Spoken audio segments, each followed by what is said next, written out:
Bonjour à tous et bienvenue dans ce webinaire sur l'analyse technique moderne qui en fait fait suite à l'analyse technique classique que normalement vous connaissez tous.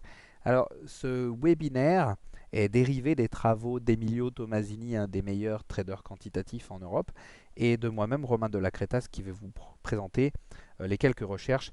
Lui fait les recherches, moi je sors les hypothèses par rapport à mon expérience de trading, ce qui est beaucoup plus pratique pour trouver les configurations idéales.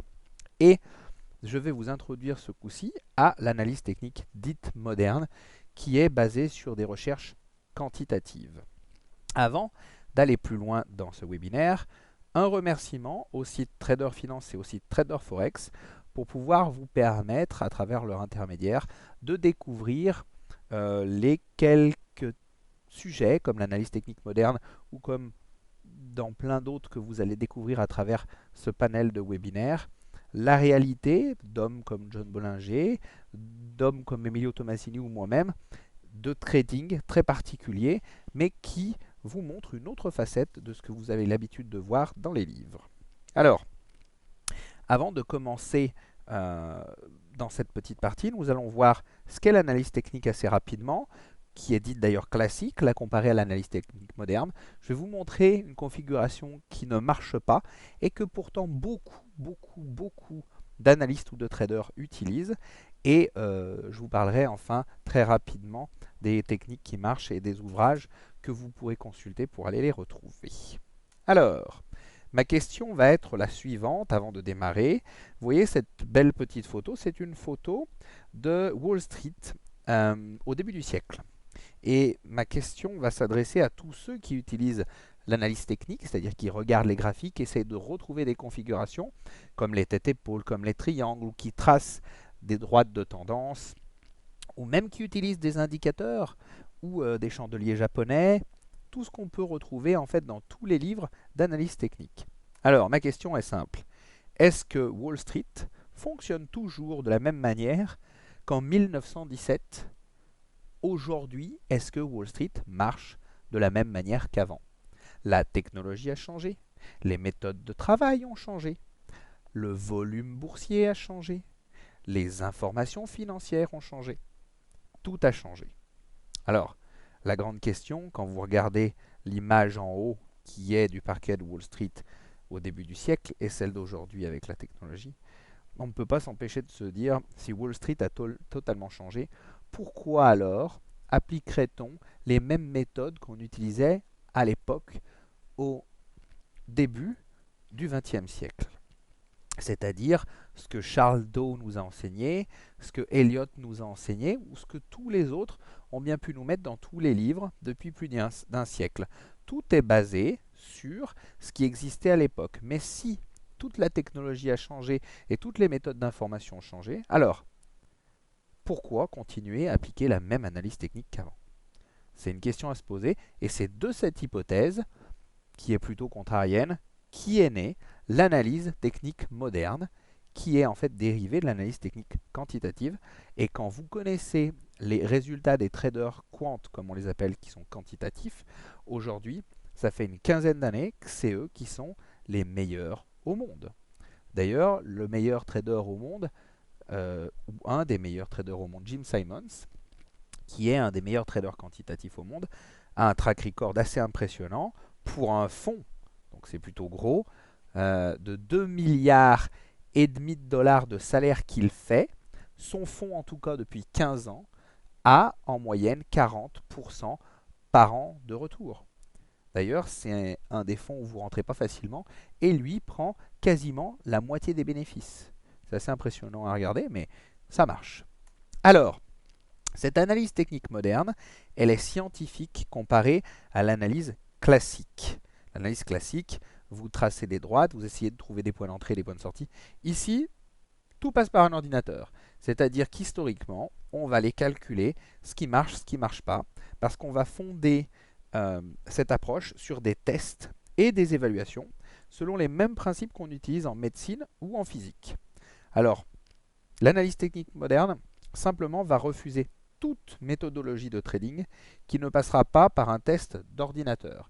C'est-à-dire que chaque fois que vous avez une hypothèse, c'est-à-dire vous pensez que ça doit se passer si ça et ça arrive. Je prends un exemple. S'il y a 3 barres vertes, donc haussières, à la quatrième qui clôture en dessous d'un certain niveau, normalement ça doit chuter. Eh bien, on va rentrer ça à la moulinette dans une batterie d'ordinateur et en ressortir des règles historiques par titre, par panier de titres, par secteur.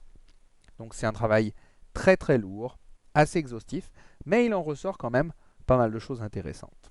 Alors, peut-être une deuxième question à se poser, c'est l'analyse technique, est-ce un art ou est-ce de la science? Je vais répondre très simplement à cette question. C'est un art, rien, rien qu'à en voir toutes les palettes de couleurs que vous pouvez retrouver sur tous les sites internet où ça parle d'analyse technique. Puisque là où quelqu'un voit un achat, un autre voit une vente. Ça n'a rien de scientifique tout simplement parce que un artiste, on ne peut pas le copier.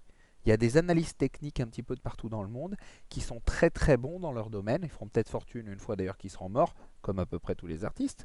Mais néanmoins, euh, le principe étant de pouvoir adapter au marché sa vision des choses.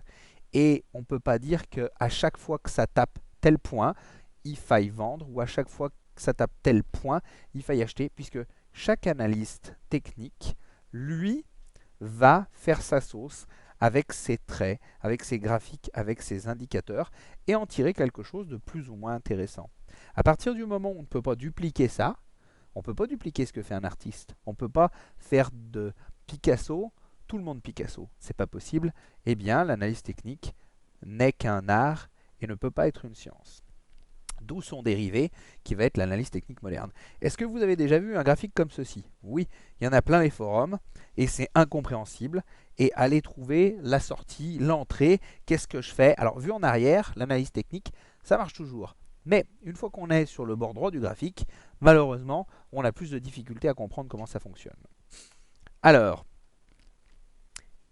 on revient à une petite problématique. C'est par exemple de quel point ici on va pouvoir tirer la droite de tendance. Alors si vous prenez celle qui est magenta ici, elle est très très longue. Quand on va venir taper sur ce point, ça va peut-être donner un superbe signal de vente. Pour certains, peut-être un signal d'achat. Alors là, ça arrive jamais, ça prend le temps. Bon. Et puis la deuxième aura des points un peu plus resserrés, vous voyez la bleue.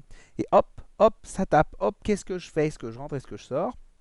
Et puis là, la rouge, beaucoup plus abrupte, et un peu moins celle-ci, vous voyez. Donc, le problème, c'est que l'analyse technique sera suffisamment subjective pour que chacun trouve ses points. C'est pas gravé dans le marbre. Donc, le fait de passer tout ça dans un ordinateur enlève la subjectivité de Monsieur Tout-le-Monde. Allez, comme je vous l'ai dit, je vous montrerai une technique qui ne marche pas. Par exemple, le RSI, un grand classique du néant, la stratégie du RSI. Donc, tout le monde connaît le RSI. À partir du moment où on passe en dessous du niveau des 30, on achète. À partir du moment où on passe au-dessus du niveau de 70, on vend. Donc, vous voyez, on vend là, on achète là, on vend là. C'est quand même assez simple. Alors, tout le monde connaît cette stratégie. Vous allez sur votre logiciel d'analyse graphique, vous mettez ceci, vous pouvez voir et effectivement apprécier le fait que ce sont des zones de surachat et de survente. À partir de là, ça peut générer des signaux. La façon la plus commune de l'utiliser, il y a des techniques plus complexes, mais la façon la plus simple de l'utiliser, c'est d'acheter quand c'est en dessous de ce trait et de vendre quand c'est au-dessus du trait le plus haut. Voilà la technique classique du RSI que tout le monde connaît. Eh bien, vous pouvez faire ça, le rentrer effectivement dans un programme comme TradeStation qui va vous ressortir des résultats. Et voilà ce qu'il en ressort, par exemple, sur un graphique de l'euro-dollar en semaine. Donc chaque barre est une barre de semaine. Et voilà le système RSI qui achète lui quand on est en dessous de 70, achète quand on est au-dessous de 30, pardon, vend quand on est au-dessus de 70.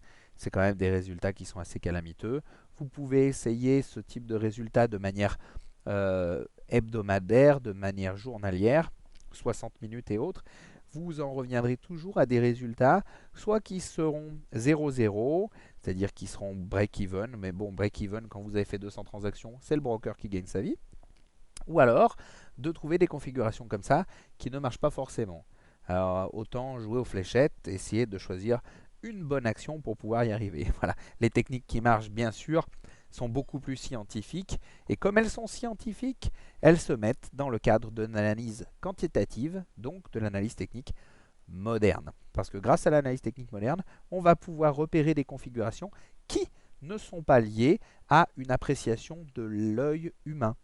On part d'une hypothèse, on vérifie si ça marche, et après, à partir de ce moment-là, on en dérive de quelque chose qui est intéressant pour son capital. Alors, pour ceux qui veulent en savoir plus, vous pouvez aller chercher le DVD, le coffret DVD du CFD Day, puisqu'à cette occasion, Emilio Tomasini nous a expliqué exactement tout sur l'analyse technique moderne. Moi-même, j'ai expliqué quelques configurations qui sont issues de l'analyse technique moderne, donc vous pouvez le retrouver sur le site de l'Institut de la Bourse si vous voulez. Je vous remercie de m'avoir écouté jusqu'à présent et je vous dis à très bientôt.